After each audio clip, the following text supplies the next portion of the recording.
شروع اللہ کا نام لے کر جو بڑا مہربان نہایت رحم والا ہے۔ الف لام میم را۔ اے نبی، یہ کتاب الہی کی آیتیں ہیں اور جو کچھ تمہارے پروردگار کی طرف سے تم پر نازل ہوا ہے حق ہے، لیکن اکثر لوگ ایمان نہیں لاتے۔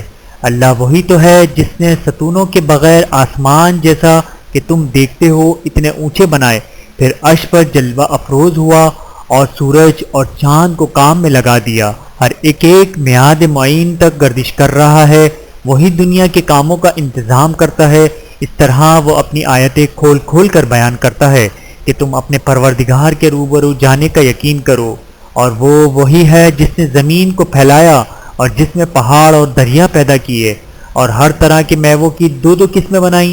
وہی رات کو دن کا لباس پہناتا ہے۔ غور کرنے والوں کے لیے اس میں بہت سی نشانیاں ہیں۔ اور زمین میں کئی طرح کے قطعات ہیں ایک دوسرے سے ملے ہوئے، اور انگور کے باغ اور کھیتی اور کھجور کے درخت۔ بعض کی بہت سی شاخیں ہیں اور بعض کی اتنی نہیں ہوتی، باوجود یہ کہ پانی سب کو ایک ہی ملتا ہے۔ اور ہم بعض میووں کو بعض پر لذت میں فضیلت دیتے ہیں، اور اس میں سمجھنے والوں کے لیے بہت سی نشانیاں ہیں۔ اگر تم عجیب بات سننی چاہو تو کافروں کا یہ کہنا عجیب ہے کہ جب ہم مر کر مٹی ہو جائیں گے تو کیا اثر نو پیدا ہوں گے؟ یہی لوگ ہیں جو اپنے پروردگار سے منکر ہوئے ہیں، اور یہی ہیں جن کی گردنوں میں طوق ہوں گے، اور یہی اہل دوزخ ہیں کہ ہمیشہ اس میں جلتے رہیں گے۔ اور یہ لوگ بھلائی سے پہلے تم سے برائی جلدی سے مانگتے ہیں، یعنی طالب عذاب ہیں، حالانکہ ان سے پہلے عذاب واقع ہو چکے ہیں۔ اور تمہارا پروردگار لوگوں کو باوجود ان کی بے انصافیوں کے معاف کرنے والا ہے، اور بے شک تمہارا پروردگار سخت عذاب دینے والا ہے۔ اور کافر لوگ کہتے ہیں کہ اس پیغمبر پر اس کے پروردگار کی طرف سے کوئی نشانی کیوں نازل نہیں ہوئی؟ اے نبی، تم تو صرف خبردار کرنے والے ہو اور ہر ایک قوم کے لیے رہنما ہوا کرتا ہے۔ اللہ ہی اس بچے سے واقف ہے جو عورت کے پیٹ میں ہوتا ہے، اور وہی پیٹ کے سکڑنے اور بڑھنے سے بھی واقف ہے، اور ہر چیز کا اس کے ہاں ایک اندازہ مقرر ہے۔ وہ چھپی اور ظاہر چیزوں کا جاننے والا ہے، سب سے بزرگ ہے، عالی رتبہ ہے۔ کوئی تم میں سے چپکے سے بات کہے یا پکار کر، یا رات کو کہیں چھپ جائے یا دن کی روشنی میں کھلم کھلا چلے پھرے، اللہ کے نزدیک برابر ہے۔ اس کے آگے اور پیچھے اللہ کے چوکیدار ہیں جو اللہ کے حکم سے اس کی نگرانی کرتے ہیں۔ اللہ اس نعمت کو جو کسی قوم کو حاصل ہے نہیں بدلتا جب تک کہ وہ اپنی حالت کو نہ بدلے، اور جب اللہ کسی قوم کے ساتھ برائی کا ارادہ کرتا ہے تو وہ پھر نہیں سکتی، اور اللہ کے سوا ان کا کوئی مددگار نہیں ہوتا۔ وہی تو ہے جو تم کو ڈرانے اور امید دلانے کے لیے بجلی دکھاتا اور بھاری بھاری بادل پیدا کرتا ہے، اور رات اور فرشتے سب اس کے خوف سے اس کی تسبیح و تحمید کرتے رہتے ہیں، اور وہی بجلیاں بھیجتا ہے، پھر جس پر چاہتا ہے گرا بھی دیتا ہے، جبکہ وہ اللہ کے بارے میں جھگڑتے ہیں، اور وہ بڑی قوت والا ہے۔ کام کا پکارنا تو اسی کا ہے، اور جن کو یہ لوگ اس کے سوا پکارتے ہیں وہ ان کی پکار کو کسی طرح قبول نہیں کرتے مگر اس شخص کی طرح جو اپنے دونوں ہاتھ پانی کی طرف پھیلا دے تاکہ دور ہی سے اس کے منہ تک آ پہنچے، حالانکہ وہ اس تک کبھی بھی نہیں آ سکتا۔ اور اسی طرح کافروں کی پکار بیکار ہے۔ اور جتنی مخلوقات آسمانوں اور زمین میں ہے، خوشی سے یا ناخوشی سے اللہ کے آگے سجدہ کرتی ہے، اور ان کے سائے بھی صبح و شام سجدہ کرتے ہیں۔ ان سے پوچھو کہ آسمانوں اور زمین کا پروردگار کون ہے؟ تم ہی کہہ دو کہ اللہ۔ ان سے کہو کہ کیا تم نے اللہ کو چھوڑ کر ایسے لوگوں کو کارساز بنایا ہے جو خود اپنے نفع و نقصان کا بھی اختیار نہیں رکھتے؟ کہو کیا اندھا اور آنکھوں والا برابر ہے، یا اندھیرا اور اجالا برابر ہو سکتا ہے؟ بھلا ان لوگوں نے جن کو اللہ کا شریک مقرر کیا ہے، کیا انہوں نے اللہ کی سی مخلوقات پیدا کی ہے جس کے سبب ان کے لیے مخلوقات مشتبہ ہو گئی ہے؟ کہہ دو کہ اللہ ہی ہر چیز کا پیدا کرنے والا ہے، اور وہ یکتا ہے، بڑا زبردست ہے۔ اسی نے آسمان سے میں برسایا، پھر اس سے اپنے اپنے اندازے کے مطابق نالے بن نکلے، پھر پانی، پھر پھولا ہوا جھاگ آ گیا۔ اور جس چیز کو زیور یا کوئی اور سامان بنانے کے لیے آگ میں تپاتے ہیں، اس میں بھی ایسا ہی جھاگ ہوتا ہے۔ اس طرح اللہ حق و باطل کی مثال بیان فرماتا ہے۔ سو جھاگ تو سوکھ کر زائل ہو جاتا ہے، اور پانی جن لوگوں کو فائدہ پہنچاتا ہے وہ زمین میں ٹھہرا رہتا ہے۔ اس طرح اللہ صحیح اور غلط کی مثالیں بیان فرماتا ہے تاکہ تم سمجھو۔ جن لوگوں نے اللہ کے حکم کو قبول کیا ان کی حالت بہت بہتر ہوگی، اور جنہوں نے اس کو قبول نہ کیا اگر روئے زمین کے سب خزانے ان کے اختیار میں ہوں تو وہ سب کے سب اور ان کے ساتھ اتنے ہی اور نجات کے بدلے میں صرف کر ڈالیں، مگر نجات کہاں؟ ایسے لوگوں کا حساب بھی برا ہوگا اور ان کا ٹھکانہ بھی دوزخ ہے، اور وہ بری جگہ ہے۔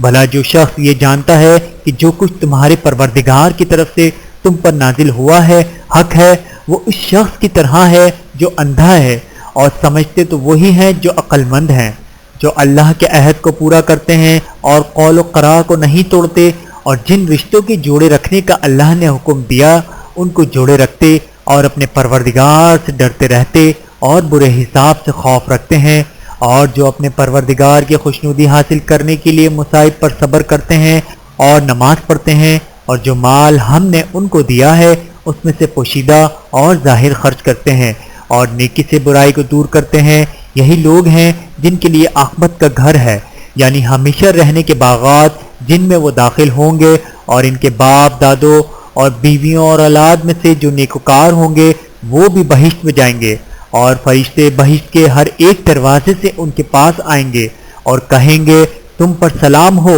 یہ تمہاری ثابت قدمی کا بدلہ ہے، اور عاقبت کا گھر خوب گھر ہے۔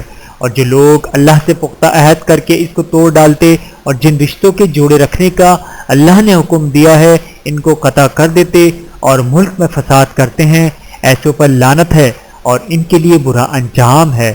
اللہ جس کا چاہتا ہے رزق فراخ کر دیتا ہے اور جس کا چاہتا ہے تنگ کر دیتا ہے، اور کافر لوگ دنیا کی زندگی پر خوش ہو رہے ہیں، اور دنیا کی زندگی آخرت کے مقابلے میں بہت تھوڑا سامان ہے، اور کافر کہتے ہیں کہ اس پیغمبر پر اس کے پروردگار کی طرف سے کوئی نشانی کیوں نازل نہیں ہوئی؟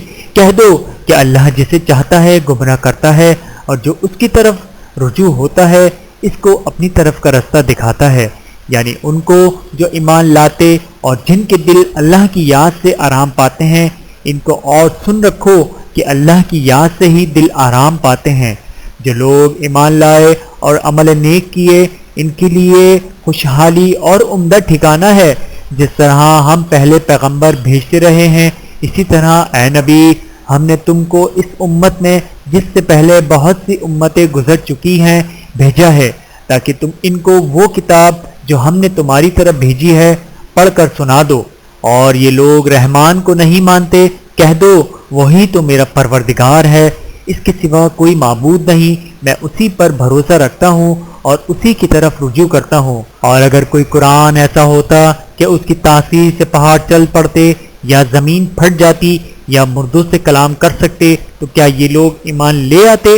بات یہ ہے کہ سب باتیں اللہ کے اختیار میں ہیں، تو کیا مومنوں کو اس سے اطمینان نہیں ہوا کہ اگر اللہ چاہتا تو سب لوگوں کو ہدایت کے رستے پر چلا دیتا، اور کافروں پر ہمیشہ ان کے اعمال کے بدلے آفت آتی رہے گی یا ان کے مکانات کے قریب نازل ہوتی رہے گی، یہاں تک کہ اللہ کا وعدہ آ پہنچے۔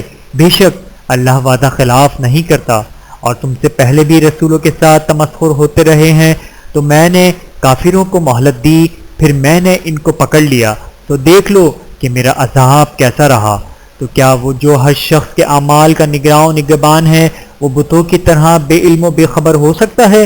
اور ان لوگوں نے اللہ کے شریک مقرر کر رکھے ہیں، ان سے کہو کہ ذرا ان کے نام تو لو، کیا تم اسے ایسی چیزیں بتاتے ہو جو روئے زمین پر ہیں اور اسے معلوم نہیں، یا تم لوگ محض سطحی بات کی تقلید کرتے ہو؟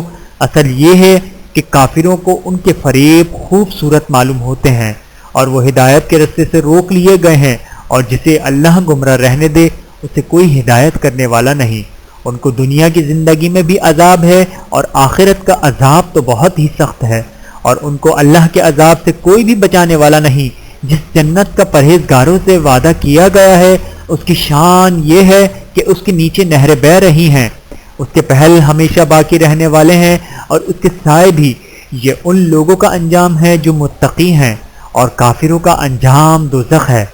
اور جن لوگوں کو ہم نے کتاب دی ہے وہ اس کتاب سے جو تم پر نازل ہوئی ہے خوش ہوتے ہیں، اور بعض فرقے اس کی بعض باتیں نہیں بھی مانتے۔ کہہ دو کہ مجھ کو یہی حکم ہوا ہے کہ اللہ ہی کی عبادت کرو اور اس کے ساتھ کسی کو شریک نہ بناؤ، میں اسی کی طرف بلاتا ہوں اور اسی کی طرف مجھے لوٹنا ہے، اور اسی طرح ہم نے اس قرآن کو عربی زبان کا فرمان بنا کر نازل کیا ہے۔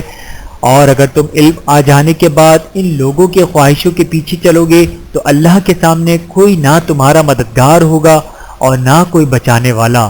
اور اے نبی، ہم نے تم سے پہلے بھی پیغمبر بھیجے تھے اور ان کو بیویاں اور اولاد بھی دی تھیں، اور کسی پیغمبر کے اختیار کی بات نہ تھی کہ اللہ کے حکم کے بغیر کوئی نشانی لے آتا۔ ہر حکم قضا کتاب میں لکھا ہوا ہے۔ اللہ جس چیز کو چاہتا ہے مٹا دیتا ہے اور جس کو چاہتا ہے باقی رکھتا ہے، اور اسی کے پاس اصل کتاب ہے۔ اور اگر ہم کوئی عذاب جس کا ان لوگوں سے وعدہ کرتے ہیں تمہیں دکھائیں، یعنی تمہارے روبرو ان پر نازل کریں، یا تمہاری مدت حیات پوری کر دیں، یعنی تمہارے انتقال کے بعد عذاب بھیجیں، تو تمہارا کام ہمارے احکام کا پہنچا دینا ہے اور ہمارا کام حساب لینا ہے۔ کیا انہوں نے نہیں دیکھا کہ ہم زمین کو اس کے کناروں سے گھٹاتے چلے آ رہے ہیں، اور اللہ جیسا چاہتا ہے حکم کرتا ہے، کوئی اس کے حکم کا رد کرنے والا نہیں، اور وہ جلد حساب لینے والا ہے۔ جو لوگ ان سے پہلے تھے وہ بھی بہتری تدبیریں کرتے رہے ہیں، تو تدبیر تو سب اللہ ہی کی ہوتی ہے۔